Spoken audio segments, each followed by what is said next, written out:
नमस्कार, आप देख रहे हैं वीकेंड न्यूज़ और मैं हूं आपके साथ शिवानी शर्मा। आपका एक बार फिर से बहुत बहुत स्वागत है। आइए नजर डालते हैं आज की खास खबरों पर।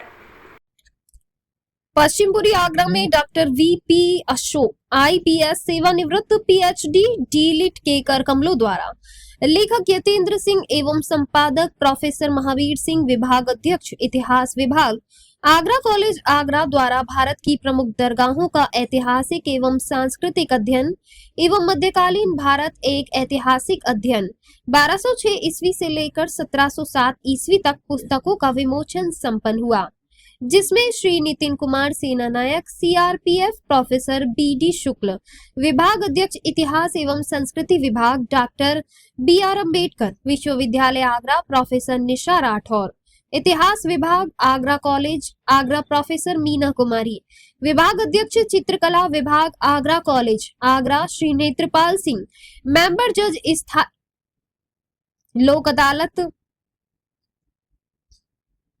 पैच श्री नेत्रपाल सिंह, मेंबर जज स्थायी लोक अदालत श्री मनोज कुमार चंद्रा, उप निदेशक महिला एवं बाल विकास विभाग, समाज सेवी लेखक गणों, विभिन्न शोधार्थियों की उपस्थिति गरिमापूर्ण रही। उपरोक्त कार्यक्रम में मुख्य अतिथि डॉक्टर बीपी अशोक ने दोनों पुस्तकों एवं इतिहास लेखन की प्रक्रिया पर प्रकाश डालते हुए लेखक एवं संपादक को शुभाशीष प्रदान किया एवं प्रोफेसर बीडी शुक्ल एवं प्रोफेसर निशा राठौर ने दोनों पुस्तकों की विषय वस्तु पर व्यापक प्रकाश डालते हुए उनकी उपयोगिता एवं आधुनिक समय में उसकी प्रासंगिकता पर विस्तृत प्रकाश डाला।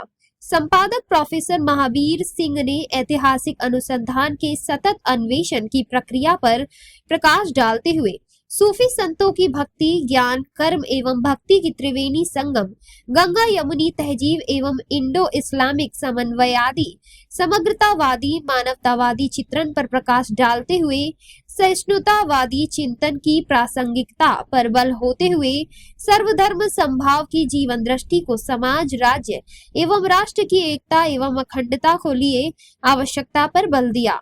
लेखक यतेंद्र सिंह ने सभी का हृदय तल से आभार एवं धन्यवाद ज्ञापित किया। वीकेंड न्यूज के लिए आगरा से मुख्य संपादक गीता ठाकुर की खास रिपोर्ट।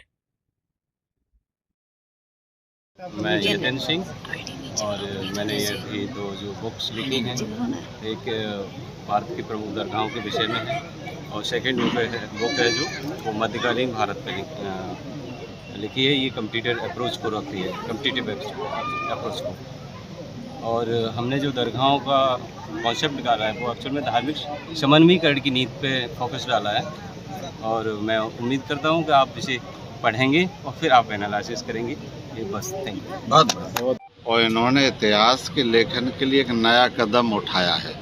यह किताब धर्म, जाति और संप्रदाय से अलग हटके देश के इंटेलेक्चुअल प्रॉपर्टी के लिए एक सार्थक सिद्ध होगी।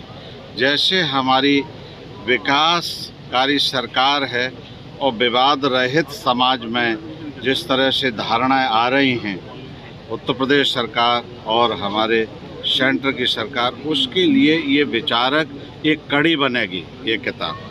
कारण ये कि किसी भी विचार पर विवाद होना अलग बात है, लेकिन ये सार्थकता की तरफ, सूफी प्रेम, सहिष्णुता, भाईचारा की तरफ ले जाते हैं और हमारी सरकारों की मान्यता है समाज संगठित रहे और समाज में कहीं कलुषता न हो, कानून व्यवस्था, न्याय व्यवस्था सुचारू रूप से चलती रहे और सब तक अंतिम जो पायदान है वहाँ तक जाकर इसका वो दिखाई दे छवि किताब का।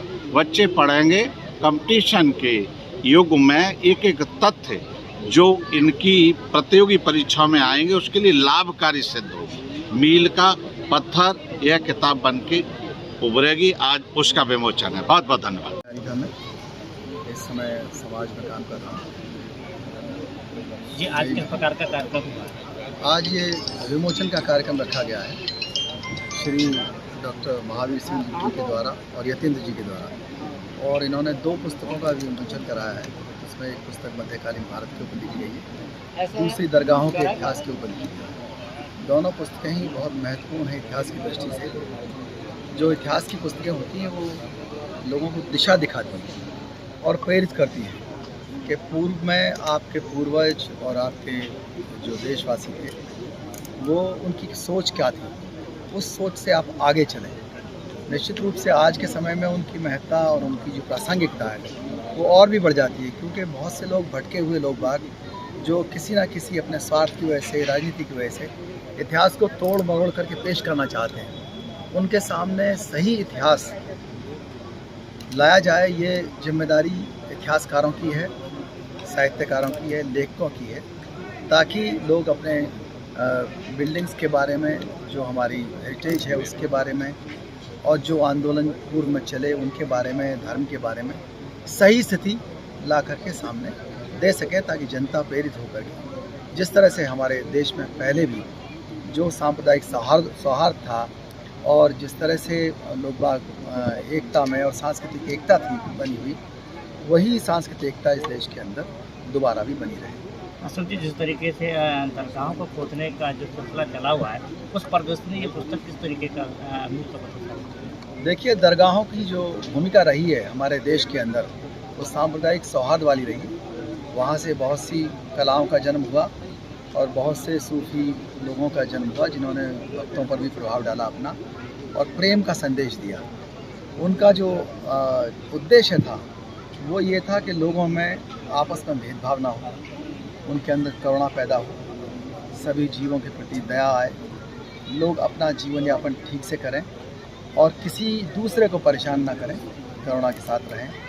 तो निश्चित रूप से जो उनका उद्देश्य था बहुत ही स्वागत योग्य था। और दरगाहों के ऊपर कोई भी इस तरह का आक्षेप लगाना, चाहे वो उन्हें अतिक्रमण माना जाए या कुछ भी, निश्चित रूप से यह इतिहास के साथ एक बेईमानी है। दरगाहों का जो उद्देश्य था वो दूसरा था और वो ऐसा नहीं था बिल्कुल भी। अगर आप किसी भी ज़मीन को खोजने लगे जी, जिस तरीके से आपने जो पुस्तकें संपादित की हैं भारत की दरगाहें और भारत का प्रतिपादन जी, ये आपके जहन में खास है कि इस तरीके की जब देश के अंदर दरगाह को खोदने का विषय चल रहा है उस समय देखिए दोनों चीज़ों में क्या है फर्क। जैसे हम कब्रिस्तान बोलते हैं, कब्र, ठीक है, या मकबरा, तो किसी व्यक्ति विशेष के ऊपर जब कोई इमारत बनी होती है उसे तो हम क्या कहते हैं, मकबरा या कब्रिस्तान। जो जनसामान्य विशिष्ट लोगों के लिए क्या है, मकबरा। जैसे आपका ताजमहल, मुमताज़ का मकबरा, सिकंदरा का मकबरा। लेकिन दरगाह जो है एक डिफरेंट कॉन्सेप्ट है। दरगाह क्या है कि जो हमारी सूफी संत, जो कि इस्लाम में हनफी विचारधारा जैसे कहा जाता है, जो एक उदारवादी, सुलहकुलवादी, सहिष्णुतावादी, जो कि हमारी गंगा जमुनी तहजीब को आगे ले गए उस इतिहास परंपरा में। भले ही आप लोग बहुत सारे इतिहासकार मानते हैं कि मध्यकालीन भारत क्या था, एक अंधयुग था, इसे मानने में हमें गुरेज नहीं है, क्योंकि इतिहास में क्या होता है, इतिहास का एक पक्ष अविधात्मक भी है, एक नकारात्मक भी है, जिसे हम निषेधात्मक पक्ष कहते हैं। मेरा जो मानना है एक शिक्षक के रूप में और एक इतिहास के छात्र के रूप में, इतिहास के रूप में ही नहीं बल्कि मैं अपने को आज भी शिक्षक की बजाय मैं क्या छात्र मानता हूँ, तो मेरा दायित्व बनता है कि छात्र होने के नाते, इतिहास के नाते, कि हम पूर्वग्रहों से मुक्त होकर किसी भी बात, जैसे हम थीज्म कहते हैं, उससे मुक्त होकर के साक्ष्यों के आधार पर जो तर्क संगत बात है। फिलहाल के लिए इस खबर में बस इतना ही। देश और दुनिया की तमाम बड़ी खबरों से अपडेट रहने के लिए देखते रहिए वीकेंड न्यूज़। और हाँ, हमारी वीडियो को लाइक, शेयर और चैनल को सब्सक्राइब करना ना भूलें।